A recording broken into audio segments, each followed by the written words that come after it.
What's a happy lawyer? What does a happy lawyer look like? There are lawyers out there that are kind of doing multiple practice types. Definitely, you need to focus on one. And then, before it's a requirement, before you create systems and things, you need to have one to apply to. In the state that I am, in the environment that I have, with the budget that I have, what's the best type of a practice I should pursue? That might be the biggest trap, potentially, just doing multiple practice types, multiple things. And the funny thing is, no, I'm still going to do it. I know it's hard, and I'm still going to be like and then they come back a year later. Yeah. And we have the same conversation. Yeah. Welcome to my legal academy, helping lawyers work smart, scale fast, and enjoy life. Let's go tackle the second challenge.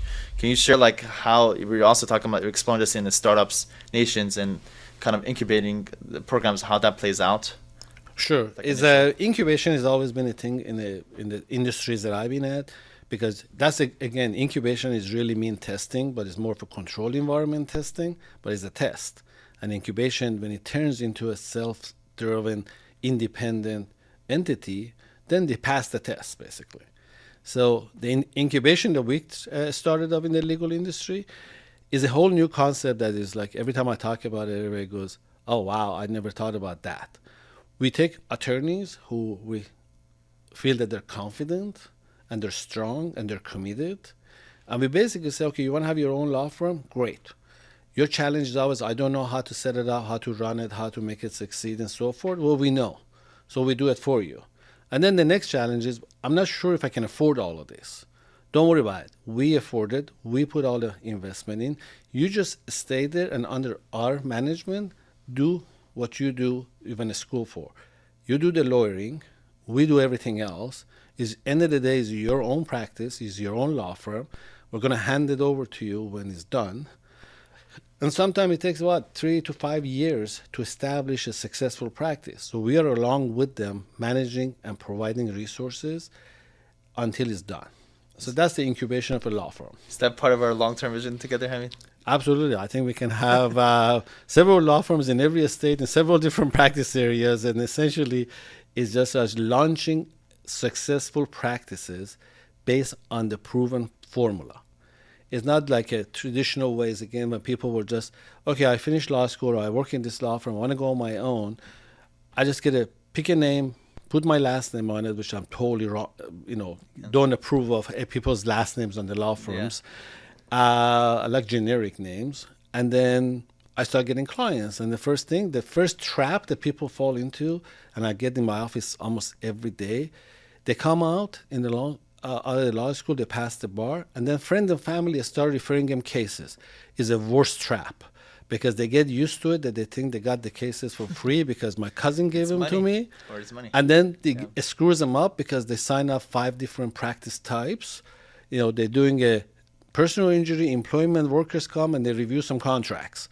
It's no, you can't do that. You got to stay focused. That might be the biggest trap, potentially, just doing multiple practice types, multiple things.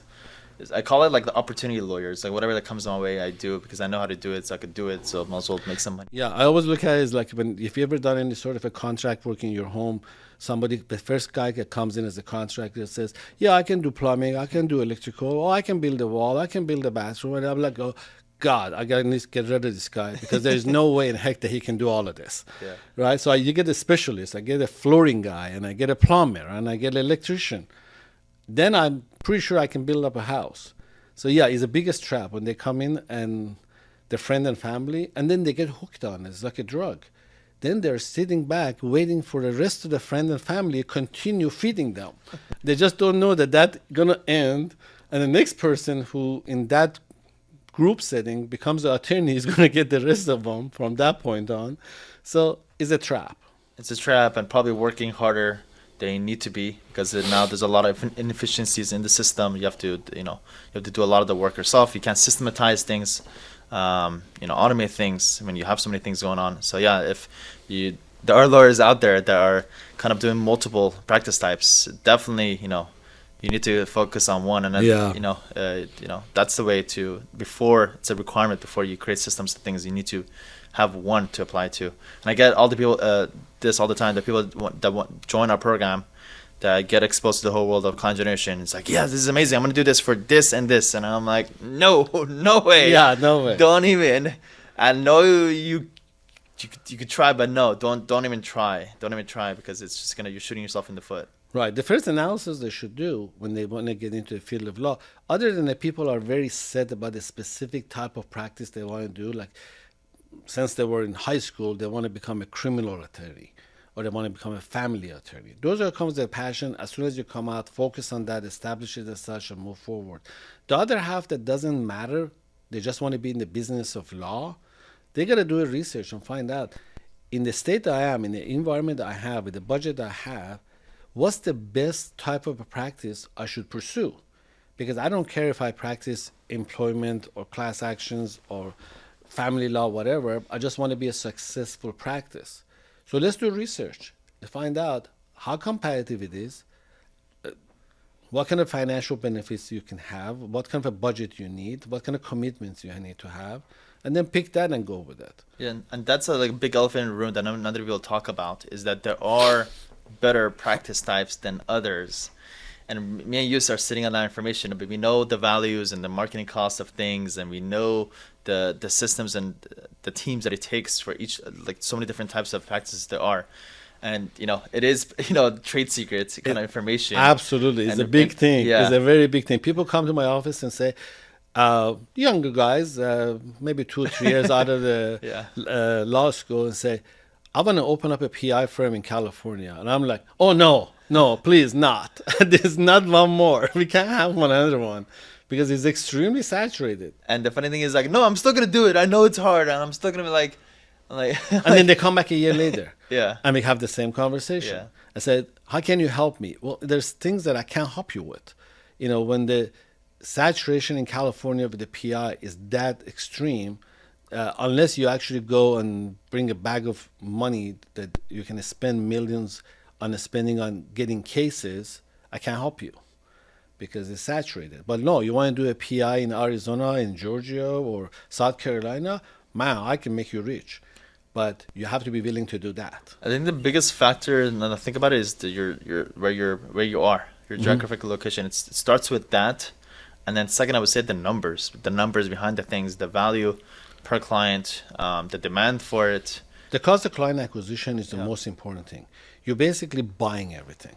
So you got to know how much am I going to buy these cases for. It doesn't matter how it comes, what lead source. It's got from Google or social or Yelp or whatever it comes, it has a cost to it. So you got to know that cost. You got to know the availability of the volume of the cases that could be gained from those channels. And then the second, you got to know what's the average settlement or fees collected from each of those cases. If you don't know how much you're buying it for and how much you're selling it for, you're basically buying raw goods, developing the gadget, and you're selling the gadget in the end. And we had That's a legal process. We had one of those conversations today. We had a conversation this morning, and we're talking to the attorney, and the attorney is giving us details about this and that and this, and then I have to interrupt them like, that's great, that's good enough, but ultimately it just comes down to the numbers. I was very proud of you when you actually cut the conversation and you got the legality stuff out of it, and you just basically say, okay, just cut this out, still down. What are the numbers? How much am I going to get the cases for? And when the case is done, what's the return? Let's start with that. And just give me that number. Okay, no, it doesn't make sense for me to be involved. Right. That's exactly what you did, like in the 30 seconds or less. Instead of having like a 2-hour conversation about practicing family law in New York. And it's like, don't need to know that. Again, when you're in the business of law versus practicing law, if you want to go work for a big law and be litigator and this and that, that's a whole different story. But 80% of the folks are interested in setting up their own practice, grow it, scale it, and that's all numeric. It's all numbers. From day one you open it until the last day you close it is all about numbers. Hey, hope you're enjoying the video so far. If you're a lawyer and you're looking to work smart, scale fast, and enjoy life, right below this video, you'll find a link to book a call to speak to my team so we can tell you how we've been able to help over 500 law firm owners scale their law firm. Now back to the video. How do you define success for a law firm owner? What is that in the realm of money, freedom? What is that for you whenever you think about success, like most successful attorneys that you know? First of all, is being calculated and have a plan. The one that have a plan and execute the plan mostly are successful because it's just planned out and they're executing the plan. They're not changing tracks in the middle of it. The second, being committed. And in the first 3 years of your practice setup, you can't have a life. It doesn't work if you want to be really successful. So you have to commit. It's just like going to law school. You can go in law school and medical school and have a full-time job. Just doesn't that work out that way. So the commitment is there, calculation is there, having the discipline and having the right expectation and looking at it as a business, not just I like to be in law. At the end of the day, it's a business. You need to make a living out of it. So the success is with that, and then having the vision to grow it. And the growth is everything, is in the intake process, is in automation, streamlining it, reducing your costs, keep a very close eye on the cost. The people who are seen in this field that are sort of mid-sized firms is the people who actually had their eye on the number, on the cost, on the outcome of the cases. Is all, again, numbers. And that's what makes them successful. What's a happy lawyer? What does a happy lawyer look like? Happy lawyer is that I guess they have set up a practice, they set up a successful practice, and then in the end, they have a work-life balance out of it, so they're not drowned into their practice, and the practice can actually operate without them in it. You know, it's like, if I'm not there, this stuff doesn't happen, which means basically you didn't set it up right. Because it can be, what I call it, you haven't heard me saying this many times, it's a single point of failure. One, you cannot be the single point of failure. I'm taking a little hooks that I could use in our ads. So one, you cannot be a single point of failure. Then you cannot have nobody in your organization that can be a single point of failure. Yeah, which is a huge one. I find that all the time.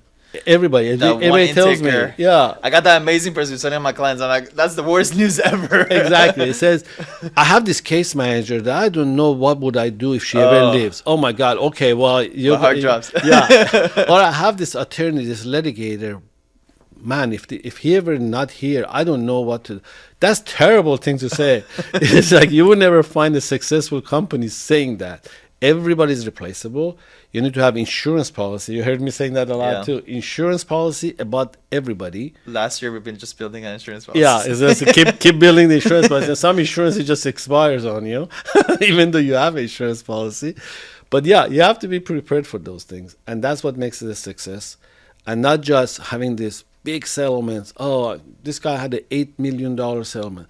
Yeah, but how often can you repeat that? And how much of it is actually a gain? And how often you're going to get one of those? It's all predictive analysis that you need to do in any kind of the practice. Predictable practice. Predictable practice. How to build a predictable practice. Yeah. That'd be a good book title. Well, nowadays with the AI, you can pretty much predict everything. Yeah. You know, it's like, actually you don't. The machine does. The machine will tell you what you're going to eat like 2 weeks from now for lunch. And you don't even know where you're going to be.